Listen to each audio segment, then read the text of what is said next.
একটি ছোট গ্রামের প্রান্তে বাস করতেন এক গরিব কৃষক। তার ছিল সামান্য এক টুকরো জমি আর একটি খড়ের ঘর। সারাদিন মাঠে কাজ করেও তিনি খুব বেশি ফসল ফলাতে পারতেন না। কৃষকের একমাত্র মেয়ে ছিল মায়া। মায়া ছিল খুবই পরিশ্রমী, দয়ালু এবং বুদ্ধিমতী। সে বাবাকে মাঠের কাজে সাহায্য করত, ঘরের কাজ করত এবং অবসর সময়ে বই পড়ত। এক বছর গ্রামের ওপর ভয়াবহ খরা নেমে এলো।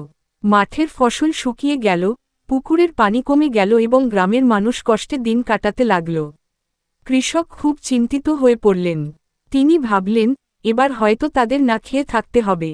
কিন্তু মায়া হাল ছাড়ল না। সে গ্রামের বয়স্ক মানুষদের কাছ থেকে পানি সংরক্ষণের নানা উপায় শিখল। মায়া গ্রামের শিশুদের নিয়ে একটি ছোট দল গঠন করল। তারা বাড়ির পাশে বৃষ্টির পানি জমিয়ে রাখার জন্য গর্ত খুঁড়ল, গাছ লাগাল এবং সবাইকে পানি অপচয় না করার পরামর্শ দিল। প্রথমে কেউ তাদের কথা গুরুত্ব দেয়নি, কিন্তু কয়েক মাস পরে যখন অল্প বৃষ্টি হল, তখন সেই সংরক্ষিত পানি গ্রামের অনেক কাজে লাগল। গ্রামের মানুষ মায়ার বুদ্ধি ও পরিশ্রম দেখে অবাক হল। সবাই মিলে আরও গাছ লাগাতে শুরু করল এবং পানি সংরক্ষণের ব্যবস্থা করল। পরের বছর গ্রামের অবস্থা অনেক ভালো হয়ে গেল। মাঠে আবার সবুজ ফসল দুলতে লাগল। কৃষকের জমিতেও ভালো ফলন হল। গ্রামের প্রধান একদিন সবার সামনে মায়াকে সম্মাননা দিলেন।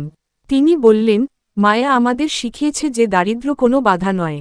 ইচ্ছাশক্তি, পরিশ্রম আর বুদ্ধি থাকলে বড় সমস্যাও সমাধান করা যায়। কৃষক মেয়েকে বুকে জড়িয়ে ধরে আনন্দে কেঁদে ফেললেন। মায়া হাসিমুখে বলল, আমরা সবাই একসঙ্গে চেষ্টা করেছি বলেই আজ গ্রাম আবার হাসছে। সেদিন থেকে মায়া গ্রামের সবার প্রেরণা হয়ে উঠল, আর তার গল্প দূর দূরান্তে ছড়িয়ে পড়ল।